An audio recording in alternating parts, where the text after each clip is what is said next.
Dear student, now we are going to discuss about Woodward-Fisher rule in UV visual spectroscopy.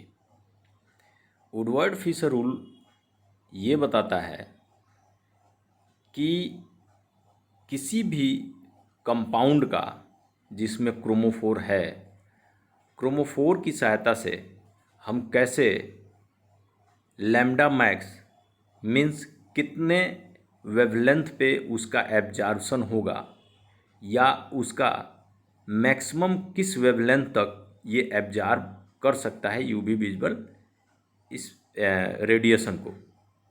तो Woodward Fisher rule के अनुसार हम calculation करते हैं structure की सहायता से कि हमें किस वेवलेंथ पे एब्जॉर्प्शन इसका प्राप्त होगा किसी भी कंपाउंड का।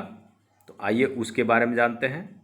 इसके बारे में हम तीन मेन कंपोनेंट के बारे में यहाँ पे हम लोग डिस्कस करेंगे, जिसमें से एक अभी हम डिस्कस करने जा रहे हैं वुडवर्ड फिशर रूल के अनुसार डाइइंस। डाइइंस अगर कोई सिस्टम है या कोई ऐसा कंपाउंड है जिसमें दो डबल बॉन्ड है, दो डबल बॉन्ड अगर है तो दोनों डबल बॉन्ड होने पे इसे डाइइन कहा जाता है। लेकिन दो केसेस हो सकते हैं। एक केसेस हो सकते हैं कि वो कॉन्जुगेशन में हो और दूसरा केस हो सकता है कि वो नॉन कॉन्जुगेशन में हो। अगर कॉन्जुगेशन में नहीं है, दोनों double bond alternative double bond नहीं है, तो उसके पिक पे या उसके वेवलेंथ पे कोई फर्क नहीं पड़ेगा, सिंगल बॉन्ड वाला जो वेवलेंथ होगा वही आएगा। लेकिन अगर दोनों कॉन्जुगेशन में आ गया तो उसकी जो एब्जॉर्प्शन वेवलेंथ होगी वो बढ़ जाएगी। जैसा कि यहाँ देख रहे हैं, rule begin with the base value of the lambda max of the chromophore being observe. अगर कोई ए साइक्लिक, पहले हम अभी यहाँ डिस्कस करेंगे ए साइक्लिक मतलब जिसमें साइकिल ना हो, सिंपल एलिफैटिक मान लीजिए। हालांकि एलिफैटिक साइक्लिक भी होगा, तो हम यहाँ अभी जो पढ़ेंगे वो ए साइक्लिक और साइक्लिक एलिफैटिक कंपाउंड्स में कैसे कैलकुलेट करेंगे वुडवर्ड फिशर रूल से उसके लैम्डा मैक्स को। लैम्डा मैक्स आप अच्छी तरह समझ ही रहे हैं। तो एक बेस वैल्यू पहले रखते हैं, जैसे ब्यूटाडाइन है, उसमें दो डबल बॉन्ड है और वो कंजुगेशन में भी है। तो इसमें इसकी बेस वैल्यू 217 nm होती है। उसमें और क्या क्या इंक्रीमेंट कंट्रीब्यूट हो सकता है, जोड़ सकते हैं, जैसे एक्सटेंडेड कॉन्जुगेशन। अगर एक दो डबल बॉन्ड के अलावा कॉन्जुगेशन में अगर कोई तीसरा डबल बॉन्ड भी आ जाता है तो उसके लिए प्रत्येक के लिए हम 30 nm इंक्रीमेंट जोड़ते हैं। Each exocyclic C double bond O. अगर कोई एक्सोसाइक्लिक डबल बॉन्ड है, जैसे कोई साइकिल है, आपका डाइन सिस्टम साइकिल में नहीं है लेकिन कोई अलग से साइकिल लगा हुआ है, उसके उससे लगा हुआ जस्ट बाहर की तरफ अगर कोई डबल बॉन्ड है, वो केस अभी आगे जब देखेंगे कि कौन सा एक्सोसाइक्लिक डबल बॉन्ड है तो आपको अच्छी तरीके से समझ में आ जाएगा। तो उसके लिए +5। अगर कोई उस सिस्टम से जुड़ा हुआ है एल्काइल ग्रुप तो +5, OCO CH3 ग्रुप जुड़ा है तो 0, OR ग्रुप जुड़ा है तो +6, SR ग्रुप जुड़ा है तो +30, Cl और Br जुड़ा हुआ है तो +5, NR2 कोई amine group secondary amine group जुड़ा है तो +60 जोड़ देते हैं उसमें। उसके अनुसार किसी कंपाउंड का हम देखिए, आइए यहाँ पे कैलकुलेट करते हैं। वुडवर्ड फिशर रूल के अनुसार किसी ए साइक्लिक डबल बॉन्ड का, ए साइक्लिक डाइइंस का, जैसे यहाँ पे आइसोप्रीन दिया हुआ है। आइसोप्रीन के लिए बेस वैल्यू तो आपका समझ ही रहे हैं कि कितना होगा। डाइन सिस्टम के लिए 217, 1 एल्काइल सब्सटेंट इसमें जुड़ा हुआ है, एक तो एल्काइल ऊपर की तरफ देख सकते हैं आप। तो ये आपका हो गया 5 nm और वो जोड़ने के बाद से हो गया 220 nm, पूरी 222 nm इसका कैलकुलेशन आएगा। एक्सपेरिमेंट करने पे इसकी वैल्यू आती है 220। इसी तरह एलाइलिक डाइइन साइक्लोहेक्सेन है। इसे साइक्लिक सिस्टम नहीं कहेंगे, कंपाउंड में साइकिल है, लेकिन जो इसका डाइइन सिस्टम है वो डाइइन सिस्टम क्या है, साइकिल के बाहर है। तो डाइइन सिस्टम अगर साइकिल के बाहर है, देखिए दोनों डबल बॉन्ड जो कॉन्जुगेशन वाला है वो साइकिल के बाहर है, तो दोनों डबल बॉन्ड को लेते हुए वो डाइइन सिस्टम होगा जिसका बेस वैल्यू 217 जोड़ेंगे। वन एक्सोसाइक्लिक डबल बॉन्ड, जैसे साइकिल के जस्ट बाहर एक ठो डबल बॉन्ड निकला हुआ है, उसको कहेंगे एक्सोसाइक्लिक डबल बॉन्ड +5। और सिस्टम जो आपका डाइइन सिस्टम है उससे अगर देखें तो दो एल्किल ग्रुप, दो साइड में एल्किल ग्रुप निकल रहा है जो आगे चल के रिंग भी बना रहा है अलग के तरफ, तो उसको हम 2 जोड़ेंगे। तो 2 यहाँ पे एल्किल सब्स्टिट्यूएंट हो गया, तो उसके लिए 5 + 5 + 10 जोड़ेंगे, ये टोटल मिलके हो जाता है 232 nm। एक्सपेरिमेंटल वैल्यू इसकी आती है 237 nm, करीब एक्सपेरिमेंटल वैल्यू के करीब आती है। वुडवर्ड फिशर रूल के अनुसार अब किसी साइक्लिक डाइइन का हम देखने चल रहे हैं कि साइक्लिक डाइइन को कैसे हम कैलकुलेट करेंगे, उसके लैम्डा मैक्स को। तो दो प्रकार के होते हैं साइक्लिक डाइइन सिस्टम। एक होता है हेट्रोएनुलर और एक होता है होमोएनुलर।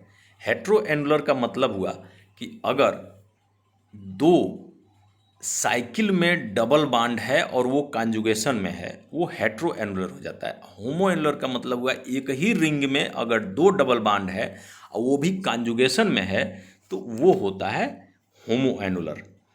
तो हेट्रोएनुलर के लिए बेस वैल्यू 214 nm और होमोएनुलर के लिए बेस वैल्यू 253 nm जोड़ते हैं। और एडिशनल अगर मान लीजिए कि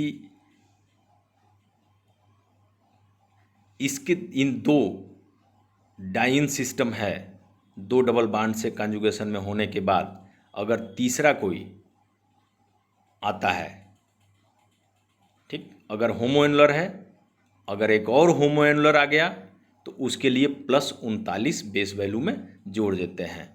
where both type of dienes are present the one with the longer lambda become the base. अगर हेट्रो और होमो दोनों, अगर हेट्रोएनुलर और होमोएनुलर दोनों सिस्टम एक ही में प्रेजेंट है, तो वहाँ पे हम जो हायर वेवलेंथ वाला जो बेस वैल्यू है जैसे 253, उसको कंसीडर करते हैं। वुडवर्ड फिशर रूल के अनुसार साइक्लिक डाइइन का कैलकुलेशन यहाँ देख लीजिए कुछ। In the pre NMR era of the organic spectrum determination the power of the method for descending isomer is the readily apparent. Consider abietic versus levopimaric acid. यहाँ पे जो दिया हुआ है इन सबों का एनएमआर से पहले हम लोग वुडवर्ड फिशर रूल के अनुसार ही इसका स्पेक्ट्रोस्कोपी देखा जाता था और उसको अलग अलग किया जाता था। जैसे कि एक में है हेट्रोएनुलर सिस्टम है और एक में होमोएनुलर सिस्टम है। तो जब हम एनएमआर के बारे में एनएमआर एप्लीकेशन के से हम लोग जब कंपाउंड को नहीं देखते थे जिस समय में, उस समय में यूवी विजुअल स्पेक्ट्रोस्कोपी के इस मेथड द्वारा अलग अलग हम इसको पता लगाते थे कि ये है और ये है। वुडवर्ड फिशर रूल से साइक्लिक डाइइन का कुछ कैलकुलेशन यहाँ पे हम लोग देखने चल रहे हैं, जिसमें है हेट्रोएनुलर डाइइन का बेस वैल्यू यहाँ पे सीधे लिख देंगे 214। अब केवल हम उतने को डिनोट करेंगे जहाँ कॉन्जुगेशन में डबल बॉन्ड है। जहाँ तक कॉन्जुगेशन में डबल बॉन्ड, दोनों डबल बॉन्ड आ रहे हैं, वही हमारा केवल सिस्टम है। और उस सिस्टम को घेरने के बाद जितने भी उससे आपके जुड़ने के लिए सबस्टिट्यूएंट का लिंक निकला हुआ है वो कितने हैं? ऊपर के तरफ देखिए, दाहिने तरफ 1 है, बाएं तरफ 1 है, 2 हो गया। बीच में आएंगे तो बीच में एक बाएं की तरफ निकला हुआ है लेफ्ट साइड में। फिर नीचे आएंगे तो नीचे की तरफ एक निकला हुआ है, मतलब 4 एल्किल सब्स्टिट्यूएंट लगे हुए हैं। इस प्रकार 4 × 5 20 Nm हो गया। 1 एक्सोसाइक्लिक डबल बॉन्ड किसी भी साइकिल से डायरेक्ट बाहर की तरफ निकला हुआ एक ठो डबल बॉन्ड आपको दिख रहा है। सबसे नीचे वाला डबल बॉन्ड जो है वो ऊपर वाले रिंग का एक्सोसाइक्लिक है, इसलिए +5 उसको जोड़ेंगे तो 239 Nm इसका लैम्डा मैक्स कैलकुलेट होता है, आता है। उसी तरह एक होमो एनुलर डाइन सिस्टम लेते हैं, उसी प्रकार का है जैसे कि ऊपर दिया गया था। अब इसका कैलकुलेशन देख लीजिए कि कैलकुलेशन से क्या ऊपर वाला 239 आया और नीचे वाला 278 आया, बस केवल बेस वैल्यू इसका चेंज हो गया। तो वैसे ही जैसा कि मैंने ऊपर यहाँ पे बताया है कि एबिएटिक एसिड के लिए और लिबोपिमेरिक एसिड के लिए दोनों का स्ट्रक्चर लगभग सेम है, लेकिन डबल बॉन्ड का चेंज होने की वजह से इन दोनों की यूवी विजिबल स्पेक्ट्रम में लैम्डा मैक्स की वैल्यू चेंज कर रही है कैलकुलेशन से भी और एक्सपेरिमेंटली, और एनएमआर से पहले ये यूवी विजुअल स्पेक्ट्रोस्कोपी से ही इसमें डिफ़र किया जाता था। अब कुछ और चीज़ें यहाँ पे आपको मैं बता दूँ, Woodward Fisher rule, cyclic diene, ठीक, उसके लिए आपको असाइनमेंट कोई भी काम, कोई भी कैलकुलेशन के लिए और भी चीज़ें क्या क्या जाननी होगी या समझनी होगी, उसके लिए आपको यहाँ पे दिखा रहे हैं। जैसे ऊपर वाले कंपाउंड में आप देख रहे हैं, this compound has the 3 exocyclic double bond. इसमें 3 ठो एक्सोसाइक्लिक डबल बॉन्ड लिखा आपको लगेगा, ठीक है। The indicated bond is exocyclic to 2 rings, ठीक है। अब देखिए जो इंडिकेट किया गया है वो 2 रिंग का एक्सोसाइक्लिक डबल बॉन्ड है, लेकिन हम कंसीडर करेंगे एक ही। आपको कन्फ्यूजन होगा, ये ईरर है कुछ इसमें, वो आपको इंडिकेट कर दे रहे हैं। जैसे दूसरा एग्जाम्पल यहाँ पे दिया हुआ है, this is not a hetero annular diene. ये हेट्रो एनुलर डाइन भी नहीं है, इसको हेट्रो एनुलर डाइन में बिल्कुल मत गिनिएगा। You would use the base value for acyclic diene. इसको ए साइक्लिक, इस टाइप का अगर सिस्टम आपको दिखे, कंपाउंड देखे इस टाइप का, तो इसको ए साइक्लिक डाइन कबूल करेंगे और उसके अनुसार काम करेंगे। जैसे यहाँ पे दिया गया है, likewise this is not a homo annular diene. भले रिंग है लेकिन रिंग के बाहर है, तो ये कभी भी इसको होमो एनुलर ट्रीट मत कीजिएगा।